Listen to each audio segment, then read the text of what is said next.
to let myself be in need.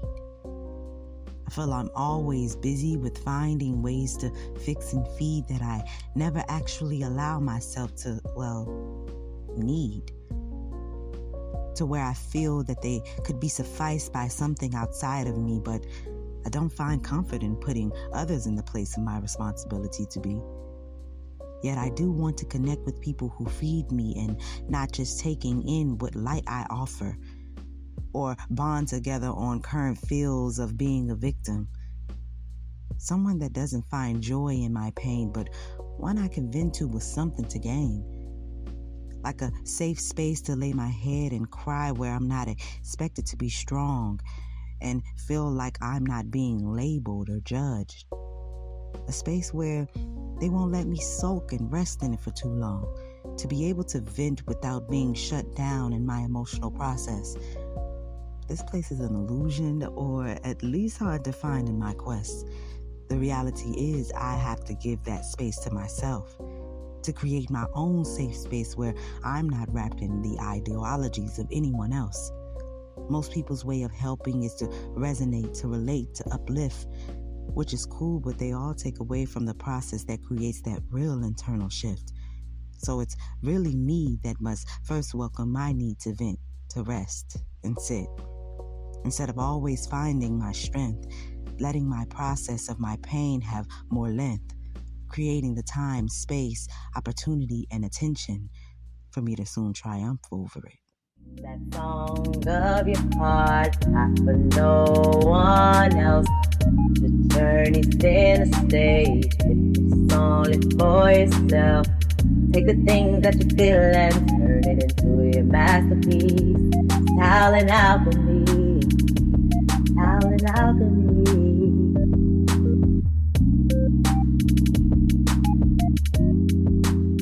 One day I woke up and I felt like I had eclipsed all of the shame that was within me. The shame of how I went about doing things or not getting things done. Any shame of being different from others. Any shame of maybe not being as vigilant or overly vigilant. Or not as energetic as I have been in the past, or not as present. I felt like I had eclipsed the shame and transmuted it into grace. Into grace and compassion for myself. Grace, compassion, and understanding for the knowing that if I did something, it's because I either intuitively did it or I did it based on where my state of mind was at or the way in which my mind works. So shame is no longer needed. Shame is no longer needed because instead I put that energy towards having compassion for the state of mind in which I am at. And having grace for being different in the way my mind works. Putting that energy into opening up to receiving the tools that will help me either come out of these particular states or work and utilize these particular states within myself. So it feels good to know and say that I have transcended shame. Welcome to the Talent Alchemy Podcast, where we reclaim the power of our divine artistry from external expectations and internal emotional challenges. I'm your host, Bonnie Anahata, helping you make that heart lighter. How y'all navigating out there?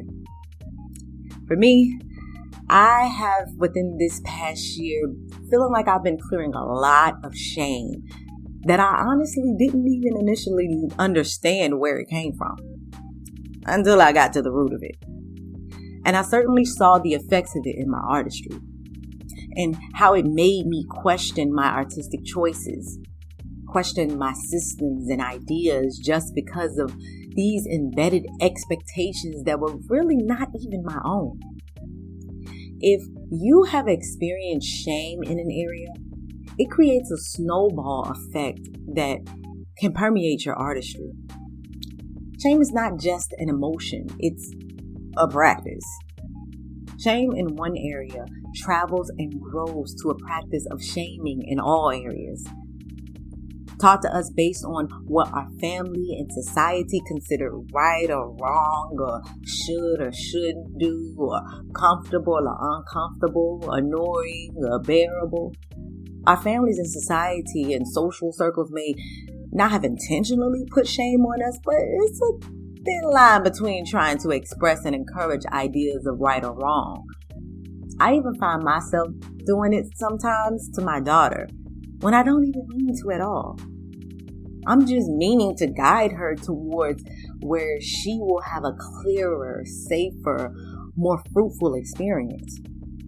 But the reality is, that's not truly up to me.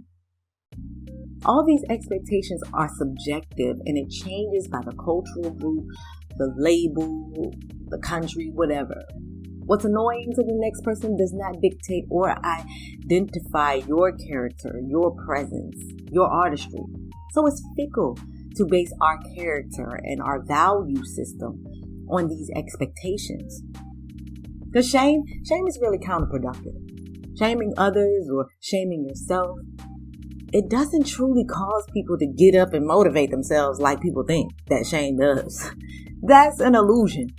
Hey, fellow creators. If you're tuning into the Talent Alchemy Podcast, you already know how important it is to nurture your creativity and protect your emotional well-being as an artist. That's why I'm excited to share something special with you, our new Patreon membership. By joining, you'll unlock exclusive content designed to help you thrive in both your art and your mental wellness. Whether it's bonus episodes packed with actionable tips, deep dives into emotional resilience, or behind-the-scenes looks at how we balance creativity in life, and even worksheets to go along with the topics, there's just so much waiting for you. Not only will you get access to early episodes, artist resources, and guided exercises to fuel your productivity, but you'll also be a part of a growing community of like-minded artists who support and inspire each other. Plus, you'll get access to live Q&A sessions where we can talk through our creative challenges and breakthroughs together. By becoming a member, you're not just supporting the podcast, you're investing in yourself and your creativity. So head on over to patreon.com/talentalchemy and join today. Let's build a creative life that lasts together. It causes people to get up and be motivated if they're internally motivated by external expectations. If they're motivated by external validation, if they're motivated by what people think of them. And most of us, including me, care about what people think about us. But it's important to see the side effects of that. Shame is counterproductive. It's counterproductive to the thing that you want to do or that thing that you are trying to stop doing. All shame can do is push you and a person in general into creating a mask that gives an illusion that we're not experiencing the thing, the feeling, the emotions that we're experiencing. It's like a partner who acts as if they learned their lesson and changed, but really just fronting to get what they want or the reaction out of you that makes them look better morally. Because people would rather erase looking like the thing as opposed to going through the process of not being the thing. People would rather keep the shame within them and put on a facade as if they are not doing that thing or experiencing that thing than go through the actual healing process. Go through the actual emotional process to get through that feeling that created the shame. Think about how a child, when you shame or judge kids, right? They will try to avoid shame at all costs. You've seen it. It's why they will tell you stories. It's why they will tell you lies about what they did or didn't do, opposed to own up to it. Because they know that you may shame them for it, directly or indirectly. In order not to experience that shame, they would rather lie to you, or they would rather not own up to that, what they did, or have that accountability. The kids are the most honest people out here, and they don't really have a problem with accountability. We know that. We see how honest kids can be. Unless they think you're going to react in judgment or shame. Because kids know at an innate level that shame, out of all of the emotion that kids feel, they don't have a problem feeling them. They know that shame is pointless. Shame really doesn't matter. It really, again, is the lowest vibrational It's the emotion on the scale. It's the lowest vibrational emotion on the scale. And kids know that. So they will try to avoid it at all costs by not owning up to it, by putting on a mask in front of shame, by putting on a mask that there is something else as opposed to being who they already innately are and who they are usually natural at being. And now for this week's episode of Conversations with the Inner Child. So, do you ever feel bad about your art? No. Do you ever feel like your art is just not good enough? Or that you're not doing it the right way somebody told you? No. So do you always feel good about your art? Yeah. And why do you always feel good about your art? 'Cause it's so cute. Are there times where you don't like what you drew or you didn't like the color that you used? No. When you make a mistake in your art, what do? Make it pretty, y'all. Make it prettier. Yeah. Do you ever feel sad when you make a mistake? No. What does mistakes mean to you? They're nice and cuddly, and I really love how to make a mistake and make it pretty again. Okay, so you're saying a mistake is a great way to be more creative? Yeah. Well, I love that energy. There you have it. Conversations with the Inner Child.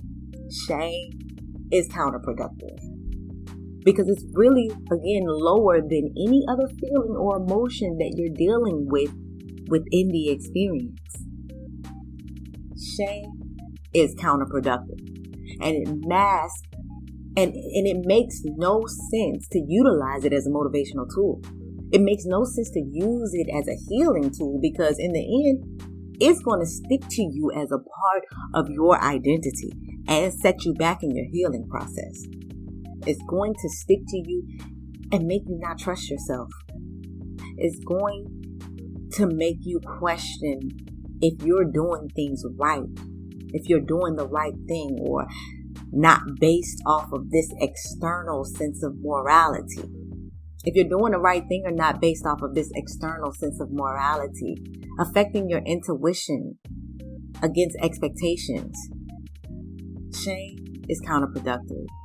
This shame can permeate our artistry, whether you shame yourself for simply not meeting expectations or shaming not taking opportunities when you had the chance. The shame creates stagnation on your journey and your healing. That thing you're shaming actually isn't as bad as the shame itself that you attach to it. Shame is lower on the vibrational scale than any experience that you're having. Shame sticks to your subconscious, making you feel not capable and not trust your decision making, creating freezing.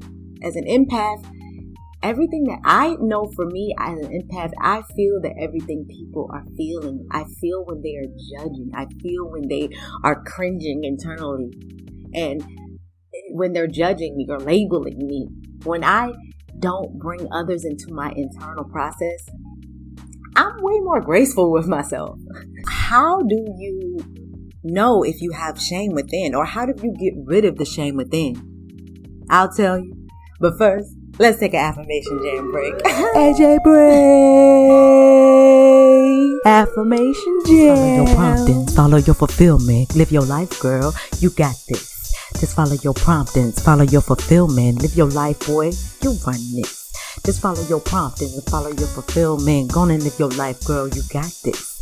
Just follow your promptings, follow your fulfillment. Go on and live your life, boy. You run this. Just follow your promptings, follow your fulfillment. Live your life, girl. You got this. Just follow your promptings, follow your fulfillment. Go on and live your life, boy. You run this. Just follow your promptings, follow your fulfillment. Live your life, girl. You got this. Just follow your promptings, follow your fulfillment. The thing is, shame is not needed within your artistry. Shaming yourself for the way you choose to do art is taking away from your artistic flair, baby. Your edge, your intuitive zone of your artistry. Whether you're shaming yourself for some taboos you are feeling or shaming yourself for how in which you translate those taboos into your art, the taboos are what makes your art your art. There is no amount of correctness in art, no matter what your art and performance teachers guide you toward. Your art is divine. It's beyond those standards in teaching. You always have to step up to the plate of going beyond what's right or wrong or cringy or uncomfortable or whatever the label that society gives it. Your artistry is actually what can turn that shame into something more gracious, into something more understanding, more encouraging, more affirming for yourself and for others. Your artistry is the tool that transmutes shame. So if you're dealing with shame, I want you to ask yourself in complete transparency now, are you cringing at yourself for what you believe or what others you believe? You have to forgive yourself. You have to starve the judgment in our heads and the judgment from others. We have to place awareness and grace and teaching in the place of shame. Just as a child, give yourself patience to learn that thing you may want to change. Because you're most likely talking to that inner child. So you have to talk to it like a child. Stay away from those people that like to shame and judge for fun. You know who I'm talking about. Those people that, their favorite pastime is judging people. Those people who that's their favorite pastime is talking about what people did right or wrong. If you want to move on from shame and want to know more about shame and how to navigate this process and recognizing and clearing it, you can join my Patreon, where you will get audio on how to transmute shame and worksheets and more on how to practically navigate our Talent Alchemy topics. You can go to Patreon/Talent Alchemy. And you can find out more about our individual services that I have for artistic, holistic development and arts programming by going to Talentalchemy.life. That's it for another Talent Alchemy episode. And always, I want you to remember that any emotional challenge you experience in your artistry, it can be flipped, overcome internally into your own masterpiece. Peace. Sing that song of your heart, not for no one else. The journey's in the stage, it's only for yourself. Take the things that you feel and turn it into your masterpiece. Talent Alchemy, Talent Alchemy.